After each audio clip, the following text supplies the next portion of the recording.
πεδίου του Άρεως, το οποίο κατά το τελευταίο χρονικό διάστημα αποτελεί τόπο συνάθρησής τους.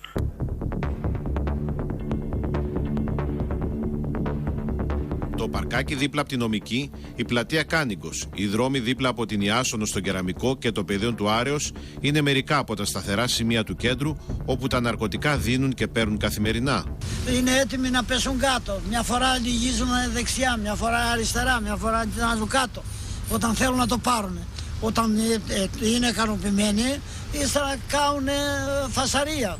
Το ΚΕΘΕΑ με αιχμή του δώρατο στο street work βοηθάει τους τοξικοεξαρτημένους έτσι ώστε να βελτιωθεί η γενική τους κατάσταση και να περιοριστούν οι κίνδυνοι και τα προβλήματα που συνδέονται με τη χρήση ουσιών. Έχουμε μια συνεργασία η οποία είναι σε εξέλιξη με το Δήμο της Αθήνας και την Περιφέρεια, ώστε να δημιουργηθεί ένας ξενώνας για άστεγους, εκ των οποίων θα είναι δυναμικότητα 35 ατόμων.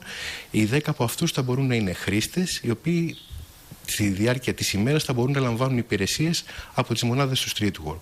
Άστεγοι, άποροι, αποκομμένοι από τον κοινωνικό ιστό, με εξαιρετικά επιβαρημένο ιατρικό ιστορικό ασθενειών όπως είναι η υπατήτηδα Β και Σ. Πολλοί χωρίς πρόσβαση στις υπηρεσίες υγείας, ούτε καν βιβλιάριο απορίας. Είναι η ανθρωπογεωγραφία των τοξικοεξαρτώμενων συνανθρώπων μας, οι οποίοι αργοπεθαίνουν στις πιάτσες των ναρκωτικών καθημερινά. Λοιπόν, ο Κώστας Χαλβατσιώτης είναι και πάλι μαζί μας. Κώστα, ο Παναθηναϊκός κέρδισε με 71-58 τον Ολυμπιακό.